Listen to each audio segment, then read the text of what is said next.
মুখ্যমন্ত্রী মমতা বন্দ্যোপাধ্যায়ের জোড়া জনসভা মুর্শিদাবাদে। প্রথম সভাটি মুর্শিদাবাদ লোকসভা এলাকার ভগবানগোলা বিধানসভা এলাকায় প্রার্থী আবু তাহের খান ও প্রার্থী রেয়াত হোসেনের সমর্থনে সভা মমতা বন্দ্যোপাধ্যায়ের। উলুবেড়িয়ায় সভা অভিষেক বন্দ্যোপাধ্যায়ের। আমতা বিধানসভা এলাকায় সভা অভিষেক বন্দ্যোপাধ্যায়ের। সাজদা আহমেদের সমর্থনে প্রচারে নামেন অভিষেক। প্রসূন বন্দ্যোপাধ্যায়ের সমর্থনে শিবপুরে রোড শো অভিষেক বন্দ্যোপাধ্যায়ের। সন্দেশখালী নিয়ে সুপ্রিম কোর্টে শুনানি স্থগিত। সোমবার শুনানির কথা ছিল শীর্ষ আদালতে। শীর্ষ আদালতে যায় রাজ্য সরকার। জমি দখল সহ নানা ঘটনা তদন্তের নির্দেশ দেয় হাইকোর্ট। শুক্রবারই হাইকোর্টের রায়কে চ্যালেঞ্জ করেন রাজ্য। অতিরিক্ত তথ্য দেওয়ার জন্য সময় চায় রাজ্য সরকার। সেই মামলার শুনানি আপাতত 3 মাসের জন্য পিছিয়ে গেল। নির্বাচনের আগে ফের বোমা বিস্ফোরণের ঘটনা ঘটেছে বীরভূমের শীর্ষা পঞ্চায়েতের বড় নবগ্রামে। একটি অঙ্গনওয়াড়ি কেন্দ্রের পিছনে বিস্ফোরণটি ঘটে। বিস্ফোরণের জেরে ভেঙে পড়ে পাশে থাকা কংক্রিটের দেওয়াল। কে বা কারা বোমা বিস্ফোরণ ঘটিয়েছে তার তদন্ত শুরু করেছে পুলিশ। ফের বোমা উদ্ধার মুর্শিদাবাদের রেজিনগরে একটি বাঁধের ধার থেকে উদ্ধার হয় বোমা নিষ্ক্রিয় করতে ডাকা হয় বম্ব স্কোয়াড কর্মীদের।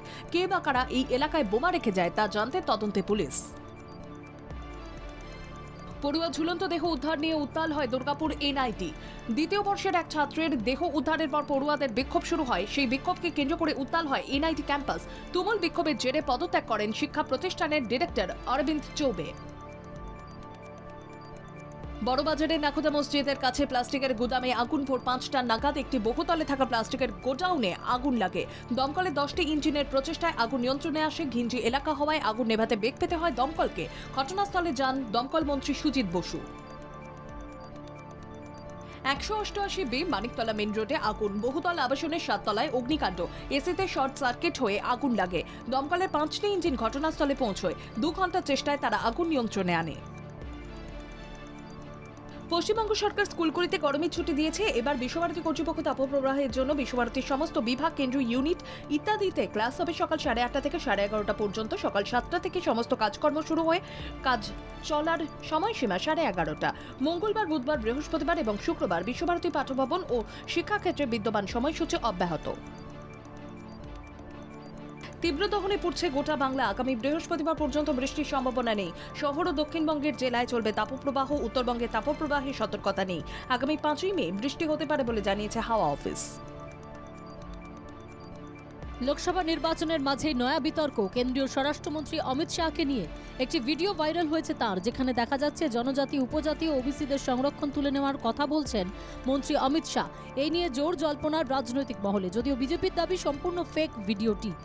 এই প্রসঙ্গে দিল্লি পুলিশের কাছে ইতিমধ্যেই দায়ের করা হয়েছে এফআইআর।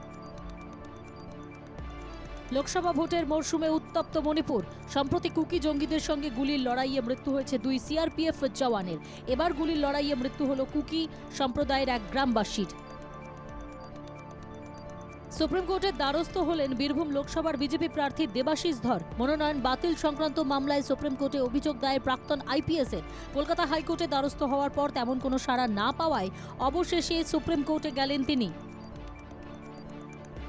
ছত্তিশগড়ে ভয়াবহ পথ দুর্ঘটনার কবলে পড়ে মৃত্যু হয়েছে 8 জনের। মৃতদের মধ্যে রয়েছে শিশু এবং মহিলা। আহত আরও 23 জন। আহতদের তড়িঘড়ি নিয়ে যাওয়া হয়েছে হাসপাতালে। আহতদের মধ্যে 4 জনের অবস্থা অত্যন্ত শোচনীয়। ফের রাজস্থানে পড়ুয়া মৃত্যুর ঘটনা। রাজস্থানের কোটায় হোস্টেল থেকে উদ্ধার পড়ুয়ার ঝুলন্ত দেহ। এই নিয়ে 2024-এর জানুয়ারি মাস থেকে এপ্রিল মাস পর্যন্ত কোটায় পড়ুয়া মৃত্যুর সংখ্যা দাঁড়ালো 8, যা উদ্বেগের কারণ হয়ে দাঁড়িয়েছে রাজস্থান সরকারের কাছে। গরমে তীব্র দহনে গা ঝলসে যাওয়ার মতো অবস্থা। বৃষ্টির দেখা নেই পশ্চিমবঙ্গ সহ পড়োশি রাজ্য দক্ষিণ ভারতের কেরলেও। কেরলের একাধিক জায়গায় চলছে তাপপ্রবাহ। কেরলের তাপমাত্রা ইতিমধ্যেই পার করে ফেলেছে 40 ডিগ্রির গণ্ডি। এই পরিস্থিতিতে সানস্ট্রোকে আক্রান্ত হয়ে মৃত্যু হয়েছে 2 জনের। বিখ্যাত গায়ক অরিজিৎ সিং এর একটি কনসার্ট চলছিল দুবাইয়ে। সেখানে প্রথম সারিতেই বসেছিলেন মাহিরা খান। মাহিরা খানকে চিনতে পারেননি গায়ক। পরে পাক অভিনেত্রীর সামনে লজ্জায় পড়ে যান অরিজিৎ সিং। পরে কনসার্ট চলাকালীন মাহিরাকে উদ্দেশ্য করে অনেক কথা বলেন গায়ক, যা দেখে আপ্লুত ভক্তরাও। সুস্থ হয়ে ফের অভিনয় জগতে ফিরলেন অভিনেত্রী বাসন্তী চট্টোপাধ্যায়। গীতা এলএলবি সিরিয়ালের সেটে শুটিং শুরু করলেন অভিনেত্রী বাসন্তী চট্টোপাধ্যায়। জমিয়ে শুটিং করছেন তিনি। সোশ্যাল মিডিয়ায় একটি ভিডিওর মাধ্যমে প্রকাশিত হলো টি-20 বিশ্বকাপের নিউজিল্যান্ডের 15 জনের দল। নিজেদের স্কোয়াড ঘোষণা করে ব্ল্যাক ক্যাপস।